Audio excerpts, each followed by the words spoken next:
We are down to the Elite Eight in the college football playoff. The quarterfinal matchups are set. Ohio State against Oregon in the Rose Bowl on New Year's Day, a regular season rematch. Texas against Arizona State in the Peach Bowl on New Year's Day.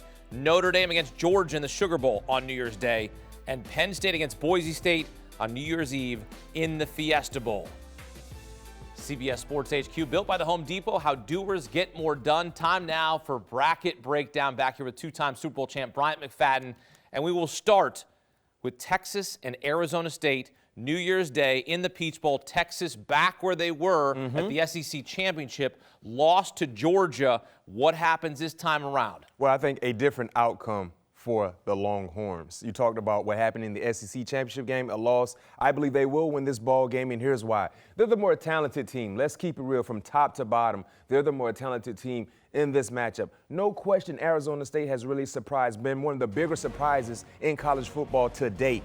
But when you look at this beast in the Longhorns who they're facing, the Longhorns can run the football. I mean, what they did against Clemson should be a confidence booster in terms of playing against the Sun Devils in the Peach Bowl. Not to mention how they controlled the line of scrimmage against Clemson offensively. Clemson could not run the football. Cam Scatterbull has been a big-time, impactful player for Arizona State. But what happens if he can't get things going like he's done the entire season? It puts more pressure on who? Sam Leavitt. When you look at Sam Leavitt having to throw against a very, very talented, consistent, confident group in the secondary, that could be a tall task, especially being able to sustain that level of success for 4 quarters. So I'm taking Texas in this spot. I believe they will control the line of scrimmage. I believe they will get up to a fast start. That should jumpstart their efforts in winning this ball game. All right, so Texas is going to play the winner of Ohio State and Oregon. They're playing in the Rose Bowl on New Year's Day. Of course, this is a rematch of the regular season, met on October 12th.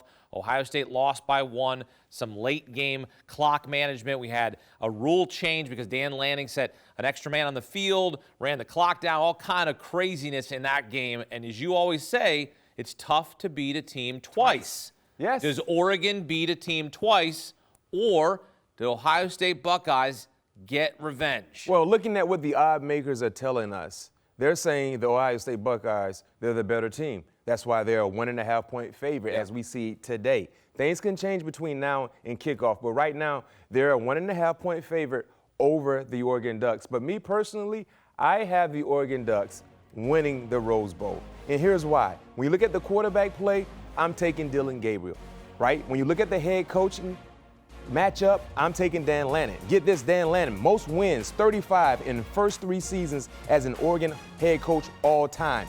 Tied for second most wins in his first 3 seasons as an FBS head coach in the last 50 years. This is a guy that has built a monster out in Eugene. And the thing I love about Oregon, they can play in different styles. They can be a bully and be more of the physical dominant team, or they can be more of a speed-like team and just throw it around the yard and be successful in doing so. I understand when you look at Ohio State, this is the rematch they've been wanting. But in terms of the quarterback play and the coaching, I side with Oregon, and I think that will be the difference maker in this matchup in terms of Oregon beating Ohio State once again. All right, Penn State against Boise State on New Year's Eve in the Fiesta Bowl.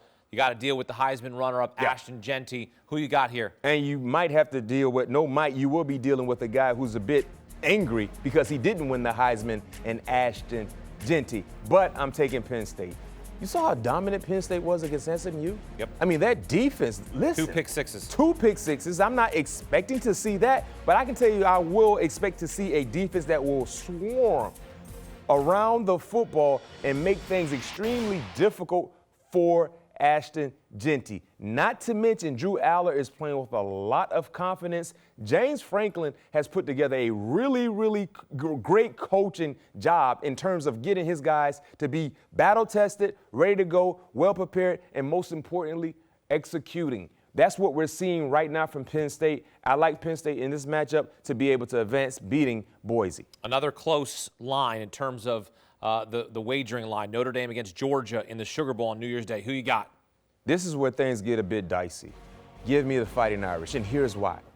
Number 1, Carson Beck won't be in the lineup. That's an issue, I think, for Georgia playing against this highly talented defense from the Fighting Irish. But one thing I know about a Kirby Smart-led defense, if you're going to be successful against them, you need to have a +1 as a runner at the quarterback position. right? Just look at what we've seen this season with Georgia defensively. They've been a very dominant group, but when they play against mobile quarterbacks like Jalen Milroe from Alabama, it's an issue. When they play against a mobile quarterback like Haynes King from Georgia Tech, it's an issue. And Riley Leonard, in my opinion, I believe he's a better athlete than Haynes King. So if you look at what Haynes King was able to do against Georgia, the success he was able to create and produce, I believe Riley Leonard can give the same production. The difference between Notre Dame and Georgia Tech, Notre Dame, they have more talent on the offensive side. They have more guys that can help their quarterback compared to what Georgia Tech did not have in terms of not winning that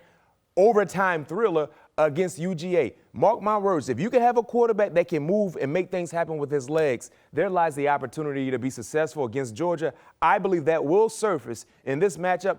That's why I have Notre Dame advancing and beating Georgia. All right, now to the semifinals, Texas against Oregon. Who's playing for the Natty?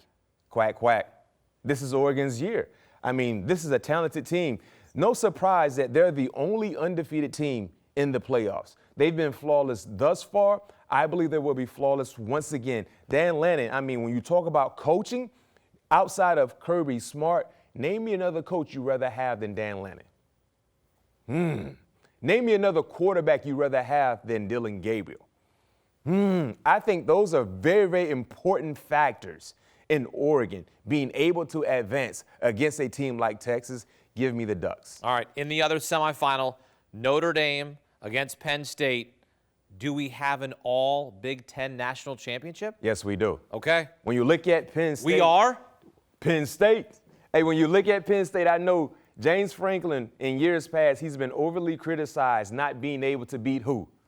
Michigan, Ohio State. Yep. If you look at Penn State in this playoff bracket, who did they play? It wasn't Michigan. It wasn't Ohio State. So there lies the opportunity for James Franklin to do everything he's done thus far in beating every team not named Michigan or Ohio State.